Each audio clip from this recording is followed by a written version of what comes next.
Baik, shalom adik-adik sekolah minggu yang dikasihi oleh Tuhan kita Yesus Kristus. Kita kembali berjumpa dalam ibadah minggu hari ini. Kita akan mendengarkan firman Tuhan. Sebelumnya, marilah kita berdoa terlebih dahulu. Damai sejahtera Allah yang melampaui segala akal, itulah yang memelihara hati dan pikiranmu dalam Kristus Yesus Tuhan kita. Amin. Adik-adik yang terkasih, dalam nama Tuhan Yesus Kristus, firman Tuhan bagi kita dalam ibadah minggu hari ini tertulis dalam kitab 1 Samuel pasal 16 ayat 1 sampai ayat 13. 1 Samuel 16 ayat 1 sampai ayat 13. Saya akan bacakan firman Tuhan demikian. Berfirmanlah Tuhan kepada Samuel, "Berapa lama lagi engkau berduka cita karena Saul? Bukankah ia telah kutolak sebagai raja atas Israel? Isilah tabung tandukmu dengan minyak dan pergilah. Aku mengutus engkau kepada Isai, orang Betlehem itu, sebab di antara anak-anaknya telah kupilih seorang raja bagiku." Tetapi Samuel berkata, "Bagaimana mungkin aku pergi? Jika Saul mendengarnya, ia akan membunuh aku." Firman Tuhan, "Bawalah seekor lembu muda dan katakan, aku datang untuk mempersembahkan korban kepada Tuhan." Kemudian, undanglah Isai ke upacara pengorbanan itu. Lalu aku akan memberitahukan kepadamu apa yang harus kau perbuat. Urapilah bagiku orang yang akan kusebut kepadamu. Samuel berbuat seperti yang difirmankan Tuhan, dan tibalah ia di kota Betlehem. Para tua-tua di kota itu datang mendapatkannya dengan gemetar dan berkata, "Adakah kedatanganmu ini membawa selamat?" Jawabnya, "Ya benar.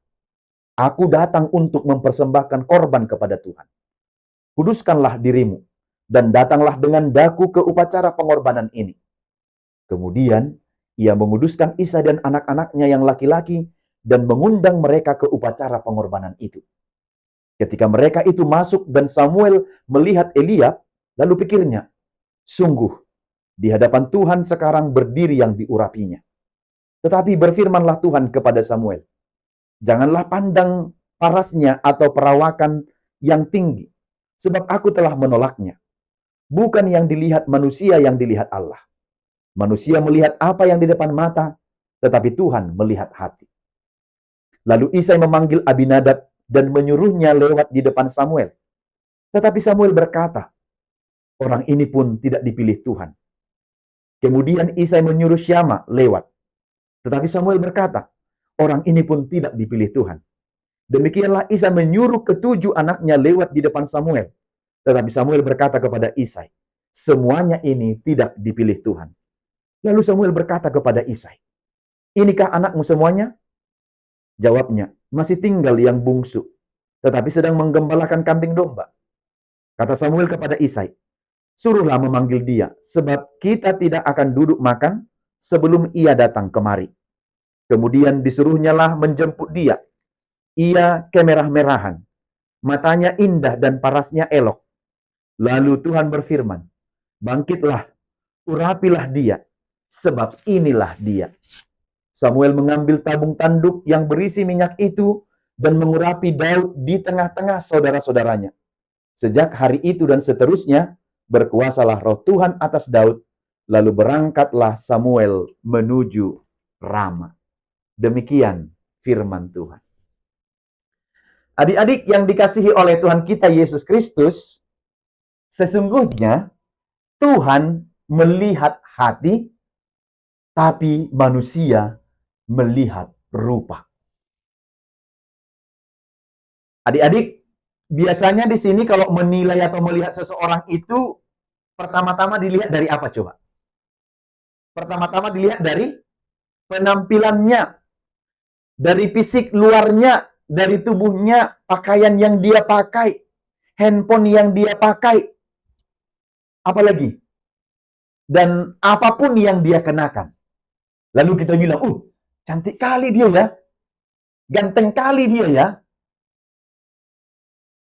Lalu kita lihat juga yang lain, hebat kali dia ya, gitu.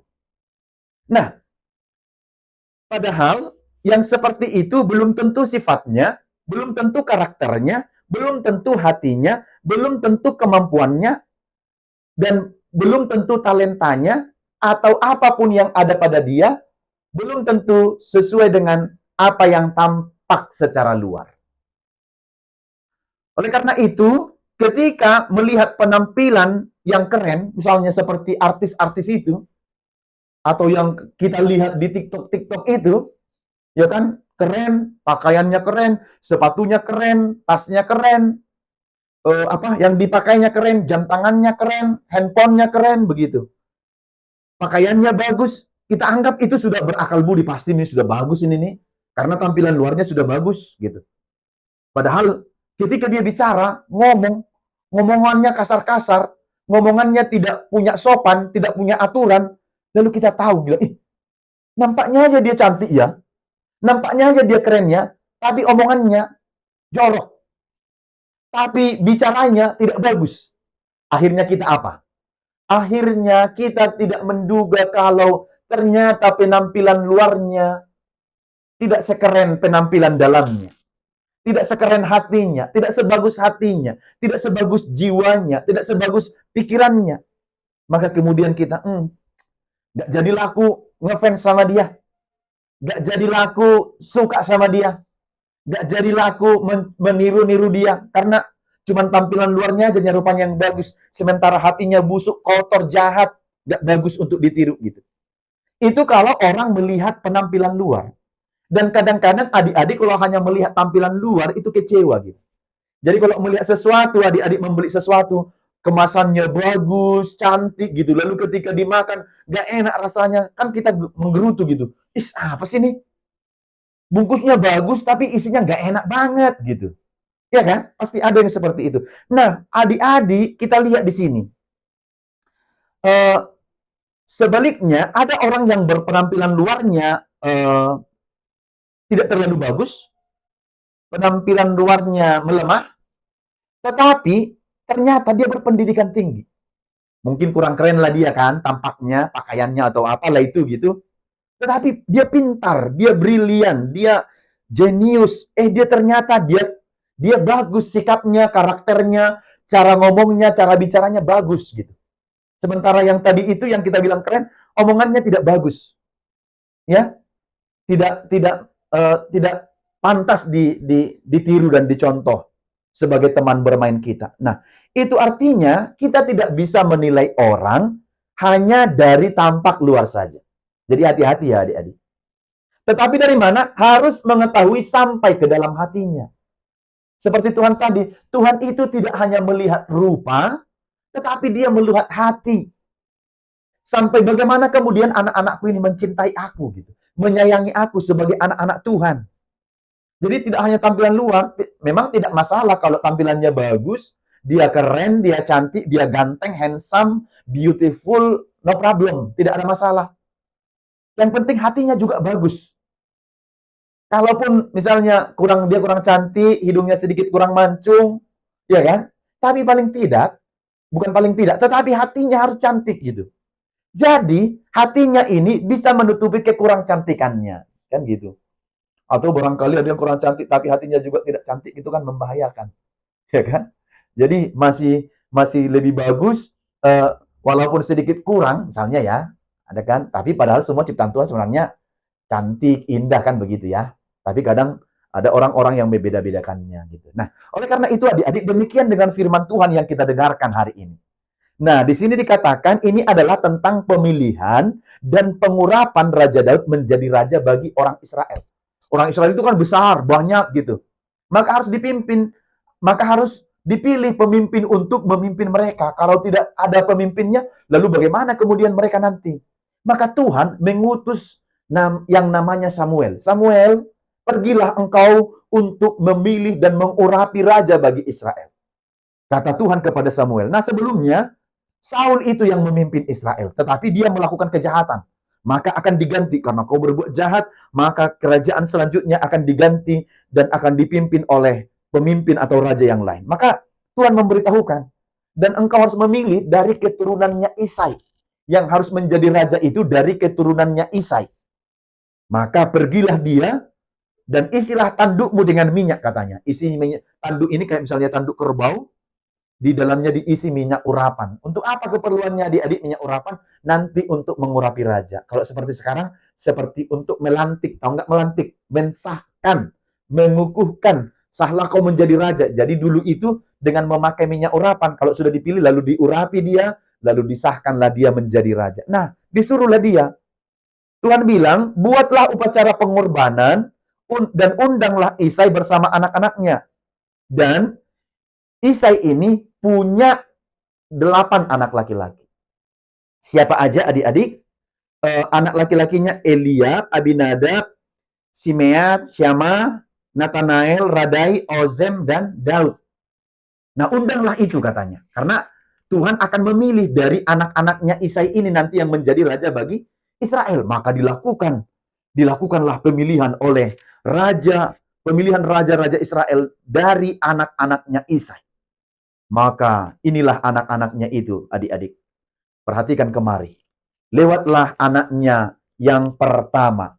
Namanya adalah Eliab. Lewatlah dia dari hadapan si Samuel. Ini ganteng, ini tinggi, ganteng, bagus gitu. Lalu datang Samuel. Oh, pasti ini nih yang dipilih oleh Tuhan. Karena dia ganteng, tinggi, bagus. Pasti yang dipilih oleh Tuhan lewat dia. Kata Tuhan, Samuel, bukan dia. Bukan apa yang dilihat oleh manusia secara fisik, bukan itu. Tuhan tidak melihat rupa, tapi melihat hati. Loh, jadi bukan ini Tuhan. Padahal Samuel bilang, sudah pastilah ini dipilih Tuhan, karena dia ganteng, tinggi, cakep lagi. Sudah pastilah ini katanya. Padahal Tuhan bilang, bukan itu. Lalu dibilang, masih ada yang lain ke anakmu? Masih dong. Lewat lagi siapa? Ini, lewat lagi Abinadab. Abinadab namanya. Lewat lagi. Inikah? Oh, bukan. Bukan itu. Ini juga bukan pilihan Tuhan. Anaknya yang ketiga lagi, si Simea. Lewat lagi dari depan Samuel. Nih. Inikah? Oh, ini juga bukan pilihan Tuhan. Bukan pilihan Tuhan lagi. Terus lewat lagi yang ketiga, yang keempat, Nathanael. Inikah? Oh, bukan ini juga bukan pilihan Tuhan. Lalu di mana sih gitu kan? Mana sebenarnya pilihan Tuhan ini? Lewat lagi siapa? Si Radai. Ini namanya Radai ini. Inikah? Lalu dia bilang, oh bukan ini juga bukan pilihan Tuhan. Waduh, sudah mau habis nih. Tinggal satu lagi yang tampak gitu. Lewat lagi si Ozem. Pasti inilah mungkin karena itu terakhir gitu kan. Inikah? Ozem. Bukan ini. Loh, lalu siapa? Datanglah si Samuel nanya sama si Isai. Masih ada nggak anakmu? Masih ada satu lagi. Di mana? Oh, dia sedang menggembala. Dia sedang ada di padang rumput sana, dia menggembalakan ternak, domba, dia di situ. Kalau bisa, panggillah dia pulang. Suruh dia kemari, supaya kita makan bersama-sama. Karena tadi dibuat persembahan pengorbanan kan, supaya kita makan bersama-sama. Maka dipanggillah. Datanglah siapa? Datanglah si, namanya yang paling kecil itu adalah si Daud. Disuruhlah, lewat inilah dia. Berbeda kan dari yang tadi? Yang tadi saudara-saudaranya tinggi, sekarang ini pendek, kecil. Walaupun tadi kulitnya kayak merah-merahan, tetapnya dia ini. Tetapi, inikah? Lalu, apa kata Tuhan? Kata Tuhan kepada Samuel, itulah dia. Maka urapilah dia dan bangkitkanlah dia menjadi raja. Ternyata yang dipilih oleh Tuhan itu menjadi raja adalah siapa?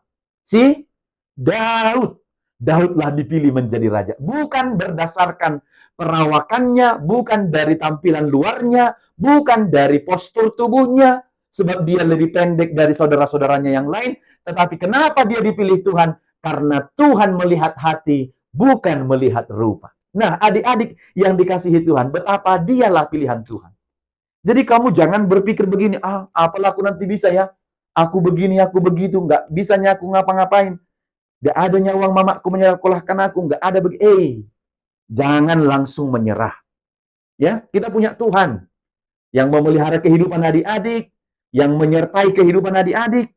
Iya kan? Jadi tidak boleh pantang menyerah. Harus tetap punya semangat, harus tetap punya daya juang.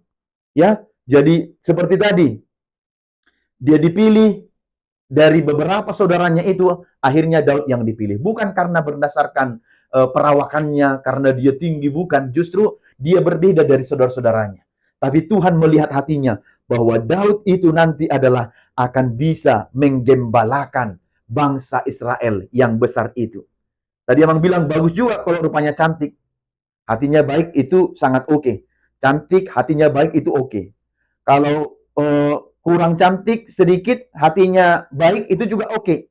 Tapi kalau rupanya kurang cantik, tapi hatinya juga kurang cantik, itu yang kurang oke ya. Ya kan? Maka dari sini kita lihat adik-adik, Samuel itu mengurapi Daud menjadi raja. Memimpin bangsa Israel yang besar itu. Dan sangat luar biasa. Bisa nggak kamu bayangkan? Dia dipilih oleh Tuhan, memimpin bangsa yang besar. Maka Amang mau bilang sama kalian, sama adik-adik sekolah minggu, kalian juga bisa kelak menjadi pemimpin-pemimpin hebat. Asal menjadi anak-anak yang patuh dan taat kepada Tuhan. Asal menjadi anak-anak yang mau belajar, dipimpin oleh Tuhan. Ya, jangan hanya suka main-main aja, pulang sekolah main game, 3 jam, 4 jam, disuruh mamanya merengek-merengek, disuruh sekolah tidak pergi, disuruh les beralasan, malas, dan sebagainya. Kamu bisa menjadi seperti Daud itu, walaupun dia disepelekan kayaknya tubuhnya pendek, tidak bisa apa-apa nih gitu kan, daripada saudara-saudaranya. Tetapi dia dipilih oleh Tuhan. Bahkan lihat nanti dia menang mengalahkan Goliat manusia raksasa itu. Dibanding dengan dia yang sangat kecil itu, akhirnya Daud yang menang.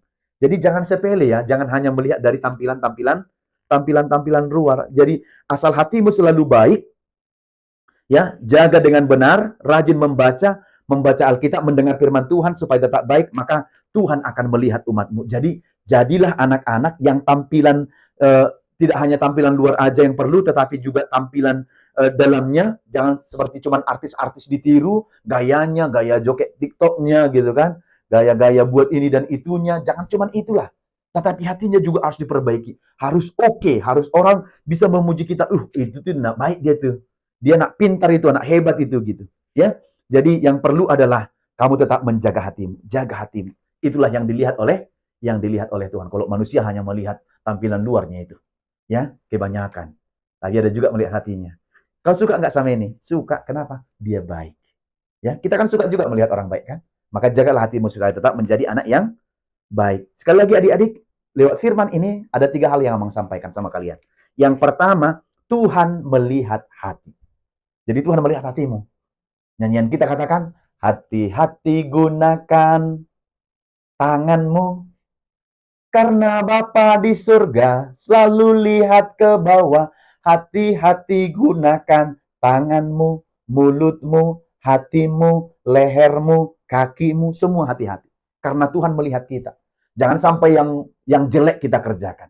Tuhan melihat hatimu loh. Jadi jangan kerjakan hal-hal yang jelek yang lahir dari hatimu, tapi yang baik. Menolong orang lain, membantu mama papa di rumah, belajar dengan sungguh-sungguh, sampai kamu bisa kelak menjadi pemimpin-pemimpin hebat. Kayak Daud ini menjadi raja dia.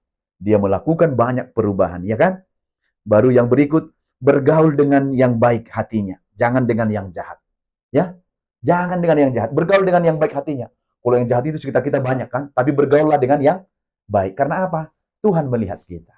Mata Tuhan melihat apa yang kita perbuat. Apa yang baik, yes. Apa yang jahat, no. Oleh sebab itulah jangan berbuat jahat. Ingat, Tuhan melihat. Jadi Tuhan melihat. Kamu harus menghindari kejahatan. Yang ketiga, yang terakhir adalah kamu bisa mewujudkan cita-citamu dengan tetap menjaga hatimu selalu baik. Apa cita-citamu? Mau jadi apa? Kamu bisa mewujudkan itu asal kamu menjaga hatimu tetap menjadi anak-anak yang baik. Jangan menjadi anak yang jahat. Jangan gampang terpengaruh. Walaupun banyak sekarang media-media sosial yang disuguhkan melakukan kejahatan, jangan lakukan kejahatan. Kalau kamu bisa mewujudkan cita-citamu, karena kalau kamu tetap menjaga hatimu dan selalu baik di hadapan Tuhan. Amin. Kita berdoa. Bapa di surga, kami bersyukur dan berterima kasih menerima firman Tuhan yang kami dengarkan pada minggu hari ini. Engkau mengajarkan kami bahwa Engkau selalu melihat hati kami. Tidak hanya saja melihat rupa kami, tapi jauh ke dalam hati kami. Biarlah kami terus memperbaiki hati kami semakin lebih baik, terus berubah, terus melakukan hal-hal yang berkenan di hadapan Tuhan. Menjauhkan segala dosa dan pelanggaran, menghindari kejahatan-kejahatan, dan menghindari rencana-rencana yang tidak baik terhadap saudara dan teman kami. Berkati firman-Mu agar kami menjadi anak-anak yang baik, sehingga kami kelak bisa menjadi pemimpin-pemimpin yang bisa berhasil, sukses, dan kami juga menjadi orang-orang yang bisa mewujudkan cita-cita kami di dalam penyertaan dan perlindungan Tuhan. Berkatilah juga firman-Mu supaya kami dapat dan mampu menghindari kejahatan, tetapi kami mencintai kebaikan dalam kehidupan kami. Berkati firman-Mu ini agar kami menjadi anak-anak seperti apa yang Tuhan kehendaki dalam hidup kami. Berkati orang tua kami, guru di sekolah minggu, lindungi dan jagai mereka untuk kami, supaya mereka tetap mengajari kami dan memperdengarkan ajaran yang benar dan firman Tuhan bagi kami, sehingga kami bertumbuh menjadi anak-anak yang bertumbuh dalam iman, percaya kepada Tuhan Yesus. Terpujilah nama-Mu. Di dalam nama anak-Mu kami berdoa dan bersyukur. Amin.